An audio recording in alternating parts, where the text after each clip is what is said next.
ବର୍ଦ୍ଧିତ ଭତ୍ତା ବାଣ୍ଟିଲେ ରାଜସ୍ୱ ମନ୍ତ୍ରୀ ସୁରେଶ ପୂଝାରୀ। ସ୍ଥାନୀୟ ପୁଲିସ ପଡ଼ିଆଠାରେ ଜିଲ୍ଲା ପ୍ରଶାସନ ଓ ସାମାଜିକ ସୁରକ୍ଷା ବିଭାଗ ପକ୍ଷରୁ ଜିଲ୍ଲାସ୍ତରୀୟ ଜନସେବା ଦିବସ ପାଳିତ ହୋଇଯାଇଛି। ଜିଲ୍ଲାପାଳ ମଧୁସୂଦନ ଦାସଙ୍କ ଅଧ୍ୟକ୍ଷତାରେ ଅନୁଷ୍ଠିତ ଉତ୍ସବରେ ମୁଖ୍ୟ ଅତିଥି ଭାବେ ରାଜସ୍ୱ ଓ ବିପର୍ଯ୍ୟୟ ପରିଚାଳନା ମନ୍ତ୍ରୀ ସୁରେଶ ପୂଝାରୀ, ସମ୍ମାନିତ ଅତିଥି ଭାବେ କଳାହାଣ୍ଡି ସାଂସଦ ମାଲବିକା ଦେବୀ, ଏସ୍ପି ଜିଆର୍ ରାଘବେନ୍ଦ୍ର, ଜିଲ୍ଲା ପରିଷଦ ଉପାଧ୍ୟକ୍ଷା ଦୀପିକା ଦୀପ, ନୂଆପଡ଼ା ବ୍ଲକ ଅଧ୍ୟକ୍ଷା ତାରେଶ୍ୱରୀ ସାହୁ, କୋମନା ବ୍ଲକ ଅଧ୍ୟକ୍ଷା ଅନୁସୂୟା କୁମ୍ଭାର, ଖରିଆର ବ୍ଲକ ଅଧ୍ୟକ୍ଷା ପୁଷ୍ପାଞ୍ଜଳି ନନ୍ଦ, ଖରିଆର ରୋଡ ଏନ୍ଏସି ଅଧ୍ୟକ୍ଷା ସୋନିଆ ଜୈନ ପ୍ରମୁଖ ମଞ୍ଚାସୀନ ଥିଲେ। ବରିଷ୍ଠ ରାଜସ୍ୱ ସହାୟକ ବିଭୁଦତ୍ତ ମିଶ୍ର ମଞ୍ଚ ପରିଚାଳନା କରିଥିଲେ। ଏହି ଅବସରରେ ନୂଆପଡ଼ା ବ୍ଲକରୁ 70 ଜଣ, ଏନ୍ଏସିରୁ 40 ଜଣ, ଖରିଆର ରୋଡ ଏନ୍ଏସିରୁ 40 ଜଣ, ଖଡ଼ିଆର ଏନ୍ଏସି, କୋମନା, ସିନାପାଲି ଓ ବୋଡେନ ବ୍ଲକରୁ 10 ଜଣ ଲେଖାଏଁ ହିତାଧିକାରୀଙ୍କ ସମିତ ମୋଟ 200 ହିତାଧିକାରୀଙ୍କୁ ବର୍ଦ୍ଧିତ ଭତ୍ତା ବଣ୍ଟନ କରାଯାଇଥିଲା।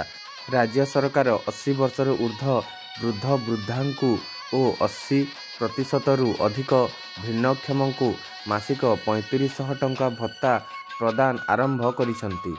ନୂଆପଡ଼ା ଉପଜିଲ୍ଲାପାଳ ଯୋଗେନ୍ଦ୍ର ମାଝୀ ଧନ୍ୟବାଦ ଅର୍ପଣ କରିଥିଲେ। ଚଳିତ ମାସରୁ ସମଗ୍ର ଜିଲ୍ଲାରେ 11,192 ଜଣ ହିତାଧିକାରୀଙ୍କୁ ବର୍ଦ୍ଧିତ ଭତ୍ତା ପ୍ରଦାନ କରାଯିବ। ଭାରପ୍ରାପ୍ତ ଜିଲ୍ଲା ସାମାଜିକ ସୁରକ୍ଷା ଅଧିକାରୀ ସ୍ମୃତିରେଖା ନନ୍ଦ କାର୍ଯ୍ୟକ୍ରମକୁ ପରିଚାଳନା କରିଥିବା ବେଳେ ବିଭାଗୀୟ ଅଧିକାରୀ ଓ ସମସ୍ତ କର୍ମଚାରୀ ଏଥିରେ ସହଯୋଗ ପ୍ରଦାନ କରିଥିଲେ। ତେବେ ନୂଆପଡ଼ା ଗସ୍ତରେ ଆସି ରାଜସ୍ୱ ମନ୍ତ୍ରୀ ଶ୍ରୀ ସୁରେଶ ପୂଝାରୀ ବିଜେପି କର୍ମୀ ସମ୍ମିଳନୀରେ ଯୋଗ ଦେଇଥିଲେ ଏବଂ ନୂଆପଡ଼ା ଜିଲ୍ଲାପାଳଙ୍କ କାର୍ଯ୍ୟାଳୟଠାରେ ନିଜ ବିଭାଗର ସମୀକ୍ଷା ବୈଠକରେ ମଧ୍ୟ ଶ୍ରୀ ପୂଝାରୀ ଯୋଗ ଦେଇଥିଲେ। ଗୁଡ଼ିଏ କାର୍ଯ୍ୟକ୍ରମ ଥିଲା। ମୂଳତଃ କାର୍ଯ୍ୟକ୍ରମ ଥିଲା ଯେ ଜିଲ୍ଲା ପ୍ରଶାସନ ସାଙ୍ଗରେ ନୂଆପଡ଼ାର ସମସ୍ୟା, ନୂଆପଡ଼ାର ଗରିବ କଲ୍ୟାଣ ଯୋଜନାର ଅଗ୍ରଗତି, ଗରିବ ଲୋକଙ୍କୁ ଜମି ପଟ୍ଟା ଦେବା, ସ୍କୁଲ କଲେଜକୁ ଜମି ପଟ୍ଟା ଦେବା ଏବଂ ଜନଜାତି ସମ୍ପ୍ରଦାୟର ଲୋକମାନଙ୍କୁ ତାଙ୍କର ଅଧିକାର ଜଙ୍ଗଲ ଜମି ଉପରେ ଅଧିକାର ସାବ୍ୟସ୍ତ କରିବାର ବିଷୟ ଥିଲା। ଜିଲ୍ଲାରେ ଜଳସେଚନ ବ୍ୟବସ୍ଥାର ଉନ୍ନତିକରଣର ଆବଶ୍ୟକତା ଉପରେ ଆଲୋଚନା ହେବାର ଥିଲା ଏବଂ ତାର ସାଙ୍ଗରେ ଶିକ୍ଷା, ସ୍ୱାସ୍ଥ୍ୟ, ଗମନାଗମନ, ଧାନ ବିକ୍ରି 3100 ଟଙ୍କା ଲେଖା ଧାନ କ୍ୱିଣ୍ଟାଲ ପିଛା ଚାଷୀମାନଙ୍କୁ ପ୍ରଦାନ, ଏ ବିଭିନ୍ନ ବିଷୟରେ ଗୋଟେ ବିକାଶ ପାଇଁ ଯାହା ଯାହା ମାପଦଣ୍ଡ ଅଛି ସେ ସବୁ ମାପଦଣ୍ଡ ଉପରେ ଜିଲ୍ଲା ପ୍ରଶାସନ ସାଙ୍ଗରେ ଆଜି ସମୀକ୍ଷା ହେଇଥିଲା।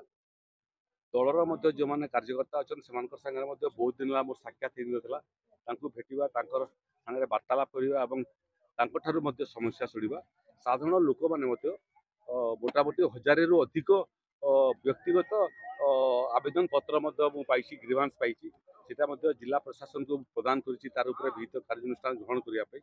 ଲୋକଙ୍କ ସାଙ୍ଗରେ କଥାବାର୍ତ୍ତା ଲାଗିବା, ଲୋକଙ୍କ ଠାରୁ ଯାହା ତଥ୍ୟ ସଂଗ୍ରହ କରିବା କଥା ଏବଂ ସରକାର ଠାରୁ ନୂଆପଡ଼ାବାସୀ ଯାହା ଆଶା କରୁଛନ୍ତି ସେଟା ମଧ୍ୟ ସେମାନଙ୍କ ଠାରୁ ଜାଣିବାର ଥିଲା। ତ ଗତକାଲି ସନ୍ଧ୍ୟାରୁ ଆଜି ଦ୍ୱିପହର ପର୍ଯ୍ୟନ୍ତ ହଜାର ଲୋକଙ୍କ ସାଙ୍ଗରେ ମୋର ଭେଟ ହେଇଗଲା। ସେମାନଙ୍କର ନୂଆପଡ଼ା ବାବଦରେ ଯେଉଁ ଆଶା ଆକାଂକ୍ଷା ସେଟା ମଧ୍ୟ ସେମାନେ ବ୍ୟକ୍ତ କରିଛନ୍ତି। ଗୁଡ଼ିଏ ଜିଲ୍ଲା ପ୍ରଶାସନ ସ୍ତରରେ ସମାଧାନ ହେଇଯିବ ଏବଂ ଯେଉଁଟା ଜିଲ୍ଲା ପ୍ରଶାସନ ସ୍ତରରେ ନୁହଁ ରାଜ୍ୟ ସରକାର ନିଷ୍ପତ୍ତି କରିବା ପାଇଁ ନ ପଡ଼ିବ ସେସବୁ ତଥ୍ୟ ଏବଂ ପ୍ରସଙ୍ଗକୁ ନେଇକରି ମୁଁ ଭୁବନେଶ୍ୱର ଯାଉଛି।